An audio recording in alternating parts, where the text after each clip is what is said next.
on the phone. I think they want some tea or something. While Shane prepares himself for filming, let's remind ourselves how the happy couple met. When Alfie first sees Kat, he just sees something in her. And I think it's that challenge. Alfie loves a challenge. And Kat certainly was on the first looks. He thought, oh, I fancy a bit of this. Can I have your attention, everybody listen up?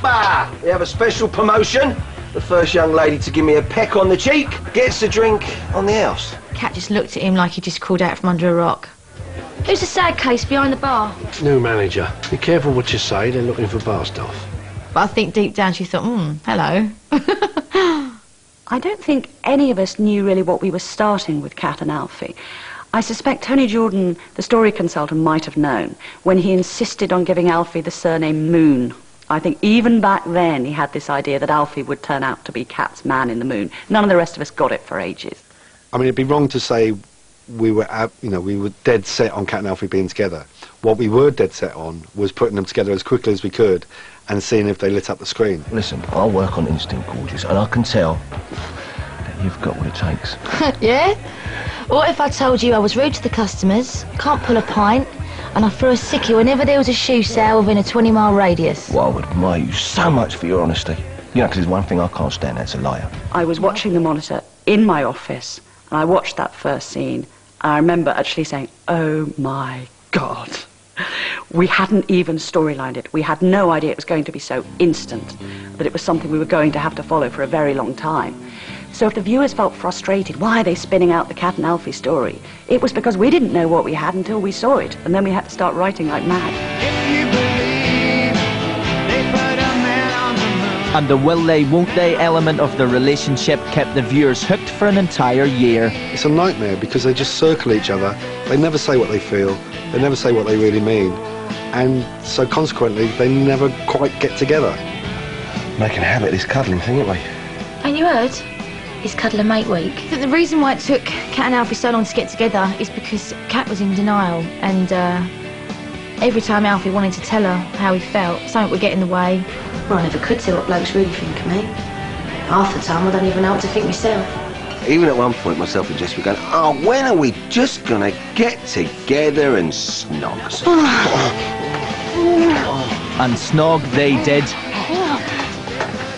But no sooner had the months of pent-up passion been released, the miscommunication set in again. You're my best mate, and that means more to me than anything.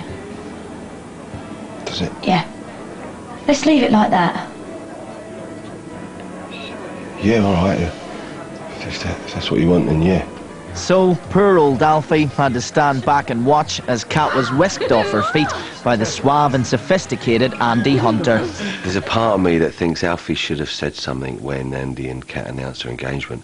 I love you, babes. I love you, darling. But he doesn't want to make a fool of himself. He actually thinks he's not good enough for her at that point. And all seemed lost for the star-crossed lovers until the day of Kat and Andy's wedding, when help came from a most unlikely source. She said she loved you, really, not this other bloke. And she said that she ought to be marrying you instead. Thanks a lot. Kat! It was now a race against time for our hero to declare his love for Kat. Oh, look, you know this Andy Hunter bloke, didn't you? What if I do? Well, what if I was to gate crash his wedding and nick his bride? What would he do? Kill you.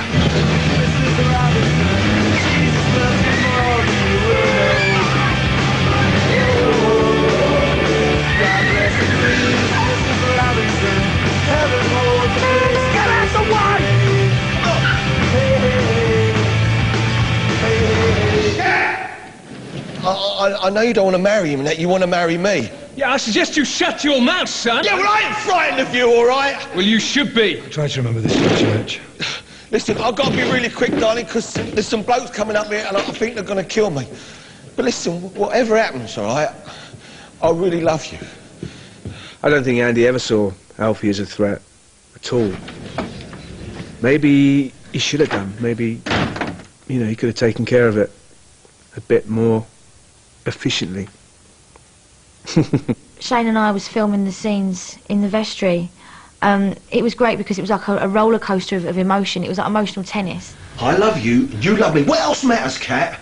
You haven't lived my life. And it was just great to do. We got this like 12-page scene and I thought, oh no, how are we going to do this? But it was just so great and we was bouncing off each other so well. And also it was lovely wearing that dress, swishing it around. I felt like I was on a period drama. You make me laugh.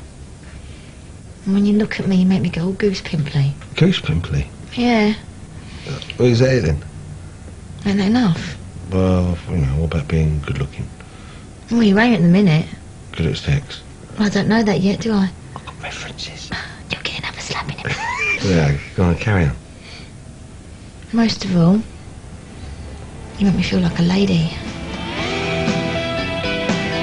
Working with Shane is great. I mean, since he joined the show, it's a very enjoyable place to work. As soon as he walks on, it's just a lovely atmosphere. It's just so funny, but sometimes we can be doing a scene, quite a serious scene, and he'll have this naughty glint in his eye, and I just corpse. When Shane and I first kissed, we've been working together for quite a long time and become really good friends. It was like, oh, it's like kissing my brother or something. Me and Jessie forever, the time's been told off. Can you stop giggling, please? Just do the scene. And we found as Alfie and Kat, because we do get on so well together, we find a natural rhythm as actors. So sometimes we've seen scripts and we've both got the producer, can we just change this line here? And they trust us enough till they know where Alfie and Kat are to let us. When you're working closely with someone, you know how that person works.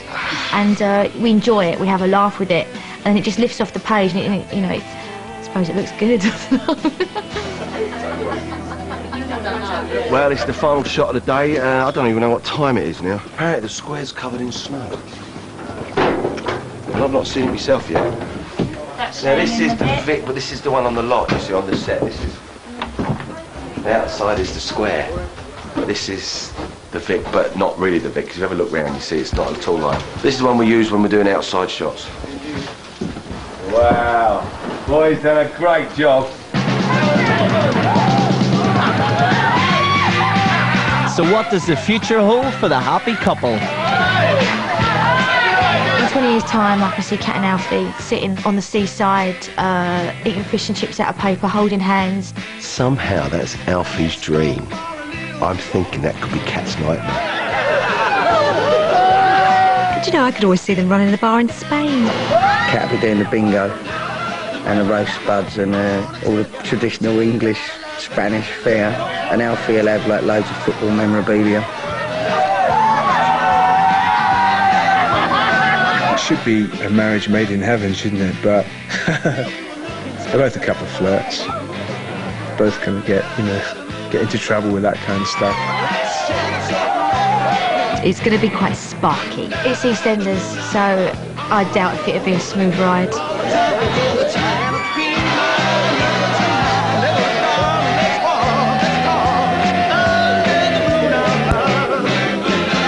You just know there's going to be fireworks. Was Patsy Stone once a man? It's outrageous. Everything you ever wanted to know about one of Britain's best-loved sitcoms. The story of Absolutely Fabulous. Next, here on BBC One.